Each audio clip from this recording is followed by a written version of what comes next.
டைகோனிக் சிஸ்டம்னா என்னன்றதையும் அதன் முழு வரலாறையும் பார்க்கலாம்.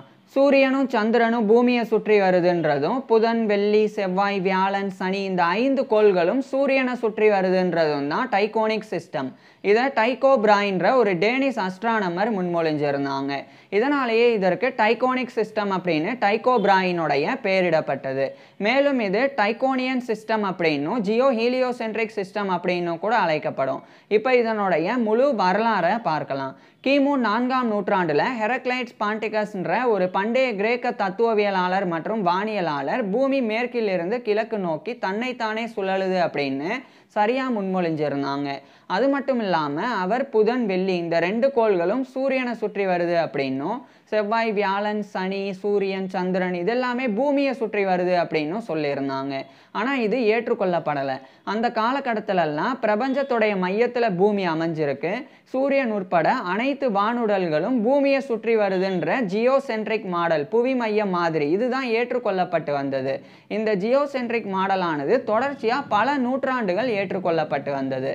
இந்த நிலையில் 1501ஆம் ஆண்டு நீலகண்ட சோமயாஜின்ற ஒரு இந்திய கணிதவியலாளர் மற்றும் வானியலாளர் தந்திர சாம்கிரகான்ற ஒரு ட்ரீட்டஸை வெளியிட்டாங்க. அதில் அவர் இந்த சூரியனும் சந்திரனும் பூமியை சுற்றி வருது அப்படின்னும், புதன், வெள்ளி, செவ்வாய், வியாழன், சனி இந்த 5 கோள்களும் சூரியனை சுற்றி வருது அப்படின்னும் சொல்லியிருந்தாங்க. அதாவது எக்ஸாக்டாக இந்த டைகோனிக் சிஸ்டம் அதை நீலகண்ட சோமயாஜி தான் ஃபஸ்ட்டு முன்மொழிஞ்சிருந்தாங்க.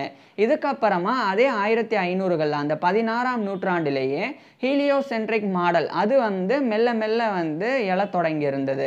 ஹீலியோசென்ட்ரிக் மாடல் அப்படின்னா சூரிய மைய மாதிரி அப்படின்னு அர்த்தம். அதாவது சூரியன் மையத்தில் அமைஞ்சிருக்கு, பூமி உட்பட அனைத்து கோள்களும் சூரியனை சுற்றி வருதுன்றது தான் சூரிய மைய மாதிரி. ஸோ இந்த ஒரு சூரிய மைய மாதிரி அந்த காலகட்டத்தில் மெல்ல மெல்ல எழத் தொடங்கி இருந்தது.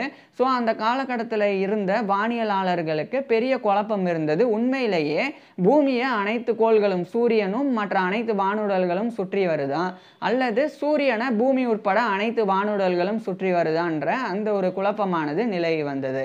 இந்த காலகட்டத்தில் தான் டைகோ பிராயின்ற ஒரு டேனிஷ் அஸ்ட்ரானமர் டேனிஷ் ஸ்வீடிஷ் பார்டரில் இருக்கக்கூடிய ஆர்சண்ட் அப்படின்ற இடத்துல யுரானிபோர்க் அப்படின்னு ஒரு அஸ்ட்ரானாமிக்கல் அப்சர்வேட்டரியை வச்சு அங்கு வானியல் ஆய்வில் அவர் ஈடுபட்டு வந்தாங்க.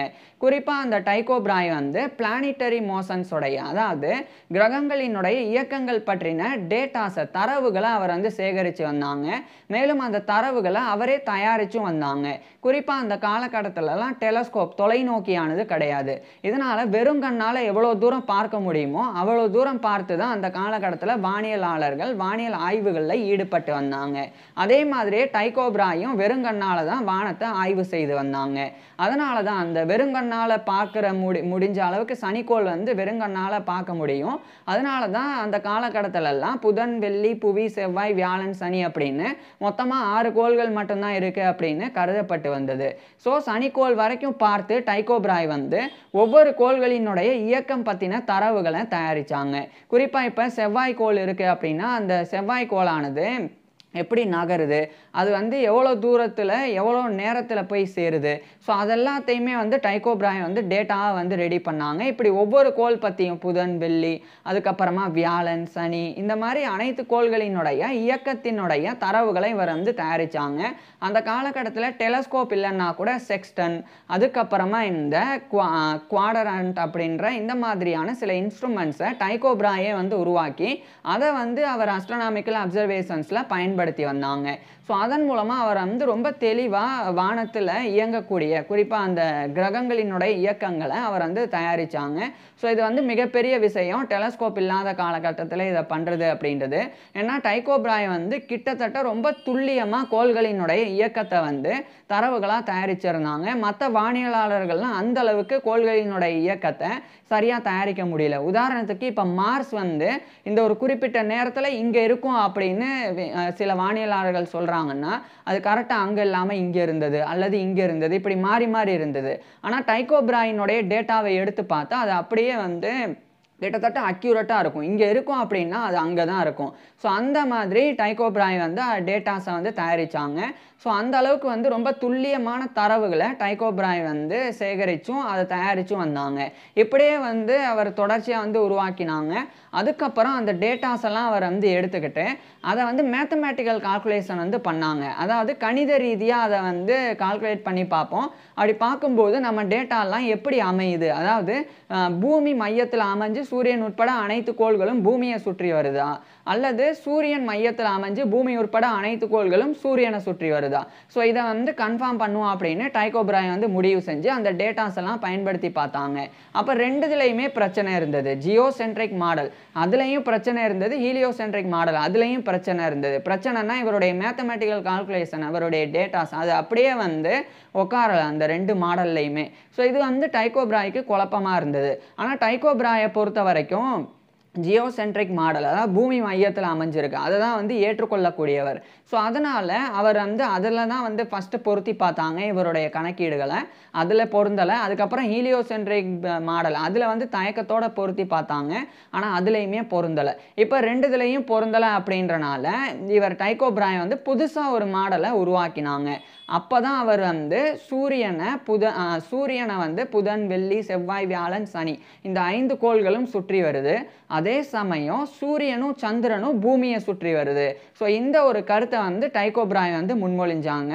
ஸோ இது 1588ஆம் ஆண்டு டைக்கோ பிராய் வந்து இந்த கருத்தை முன்மொழிஞ்சாங்க. இதனாலேயே இதுக்கு நான் ஏற்கனவே சொன்ன மாதிரி டைக்கோனியன் சிஸ்டம் அல்லது டைக்கோனிக் சிஸ்டம் அப்படின்னு பெயரிடப்பட்டது.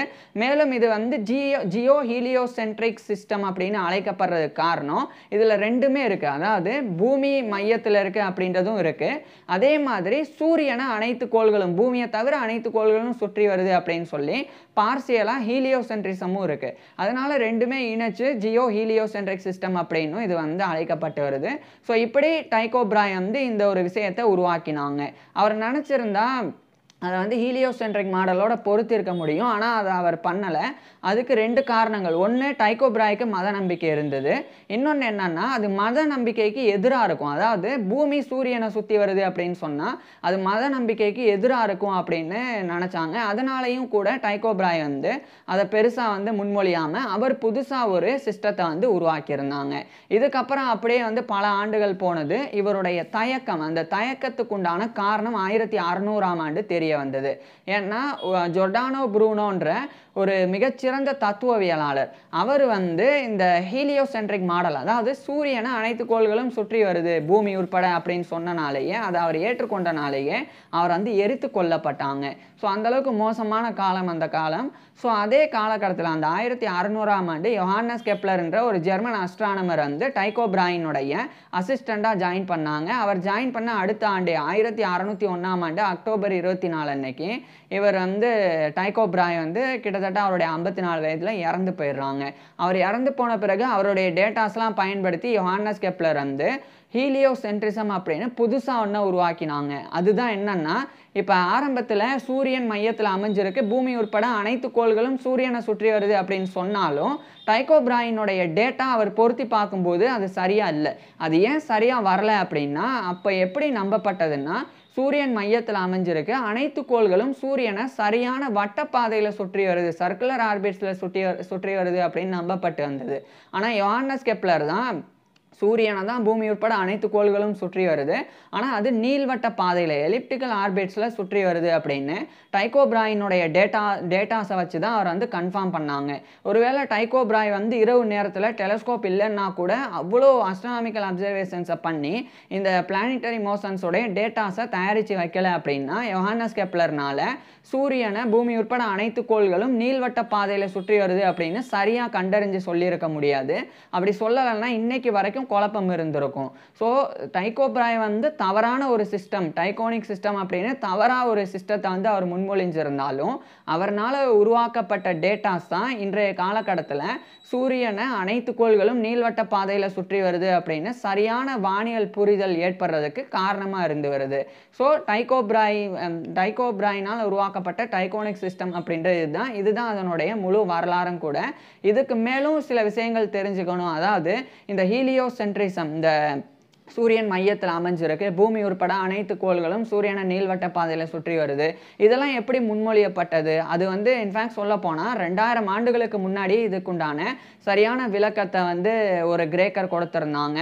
அதே மாதிரி ஒரு 1500 வருஷத்துக்கு முன்னாடி ஒரு இந்தியரும் கூட, ஒரு இந்திய விஞ்ஞானியும் கூட சூரியன் தான் மையத்தில் அமைஞ்சிருக்கு அப்படின்னு சொல்லியிருந்தாங்க.